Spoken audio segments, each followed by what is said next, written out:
அனைவருக்குமே வணக்கம். சற்று முன் கிடைத்திருக்கக்கூடிய ஒரு மிக மிக முக்கியமான செய்தி ஒன்று வெளியாகியுள்ளது. சற்று முன் திமுகவின் அமைச்சர்கள் கடும் மோதல், நேரலை காட்சி இது மாதிரி பார்த்தீங்கன்னா செய்திகள் வெளியே இப்போ திமுகவில் ஒரு மிகப்பெரிய அதிர்ச்சி அளிக்கக்கூடிய சம்பவம் தான் பார்த்தீங்கன்னா இப்போ நடந்திருக்கு.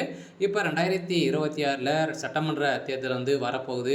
இந்த தேர்தலின் அடிப்படையில் திமுகவில் இருக்கக்கூடிய மூத்த அமைச்சர்கள் அனைவரையுமே பார்த்தீங்கன்னா போட்டியிட தடை செய்யப்பட்டுள்ளதாக பார்த்தீங்கன்னா திமுகவுடைய அறிவாலயம் அதிரடியாக ஒரு அறிவிப்பு வெளியிட்டிருக்கு. வருகின்ற சட்டமன்ற தேர்தலில் உதயநிதியுடைய தலைமையில் களம் இறங்கலாம் அப்படின்ற மாதிரி எதிர்பார்ப்புகளும் திமுகவுடைய அறிவாலயமே பார்த்தீங்கன்னா முடிவு செய்து வருவதாக ஒரு தகவலை பார்த்தீங்கன்னா ஏற்கனவே வெளியாகி வருது. உதயநிதி ஸ்டாலின் அவர்களும் பார்த்தீங்கன்னா ஏற்கனவே பிரச்சாரத்துக்கும் அது பார்த்தீங்கன்னா அவர் தான் சென்றிருக்காரு. இந்த நிலையில் தான் இப்போ திமுகவில் இருக்கக்கூடிய முக்கிய மூத்த அமைச்சர்கள் அனைவரையுமே பார்த்தீங்கன்னா ஏற்கனவே திமுகவில் ஏற்கனவே சலசலப்பை ஏற்படுத்தியிருந்தது இல்லையா. மூத்த அமைச்சர்கள் அனைவரையுமே பார்த்தீங்கன்னா திடீர்னு நீக்கப்பட்ட சம்பவம் இல்லாத அமைச்சராக அறிவிக்கப்பட்டது. இந்த நிலையிலிருந்து அமைச்சர் பொன்முடி, அமைச்சர் துரைமுருகன், அதே மாதிரி செந்தில் பாலாஜி எக்கச்சக்கமாக இதுக்கு முன்னாடி தொடர்ந்து பார்த்தீங்கன்னா மூத்த அமைச்சர்கள்லாம் பார்த்தீங்கன்னா ஓரங்கட்டப்பட்ட சம்பவத்தின் அடிப்படையில் இப்போ திடீர்னு பார்த்தீங்கன்னா இப்போ வருகின்ற சட்டமன்ற தேர்தலில் 2026 ஒரு மிகப்பெரிய மாற்றத்துடன் திமுக களமிறங்கும்.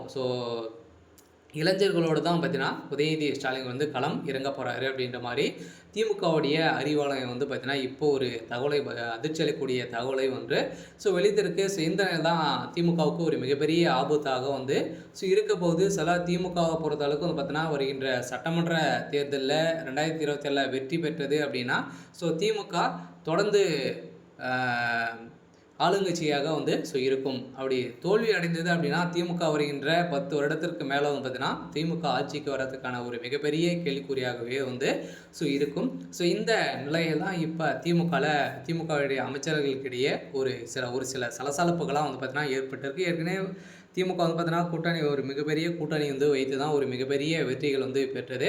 அந்த வெற்றியின் அடிப்படையில் இப்போ விசிகா கட்சியும் பார்த்தீங்கன்னா இப்போ திருமாவர்களும் திமுகவில் விலக போகிறதாகவும் ஒரு பரபரப்பை கிளப்பியிருக்கு. பார்த்தீங்கன்னா கட்சிக்கு ஒரு கொள்கைக்கு மாறாக திமுக செயல்பட்டு வருவதாக இப்போ ஒரு தகவல் வெளியே இருக்குது. இந்த தகவலின் அடிப்படையில் தேமுதிக அதே மாதிரி பார்த்தீங்கன்னா தொடர்ந்து 2 கட்சிகளும் திமுக வெளியேற போகிறதாக ஒரு இப்போ அதிர்ச்சியில் ஒரு தகவல் வெளியே வருது.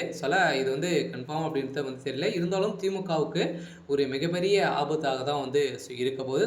இந்த தகவலின் அடிப்படையில் இப்போ அதிரடியாக பார்த்தீங்கன்னா திமுக இருக்கக்கூடிய ஒரு 5-6 அமைச்சர்களுக்கு மேலே பார்த்தீங்கன்னா கடும் மோதல்கள் ஏற்பட்டிருக்கு. இருந்தாலுமே என்ன நடக்க போகுது அப்படின்றத வெயிட் பண்ணி பார்க்கலாம். இது மாதிரி செய்திகளை தெரிஞ்சுக்கணும் அப்படின்னா மறக்காமல் நம்மளுடைய சேனலை சப்ஸ்கிரைப் பண்ணி சப்போர்ட் பண்ணுங்கள். தேங்க்யூ.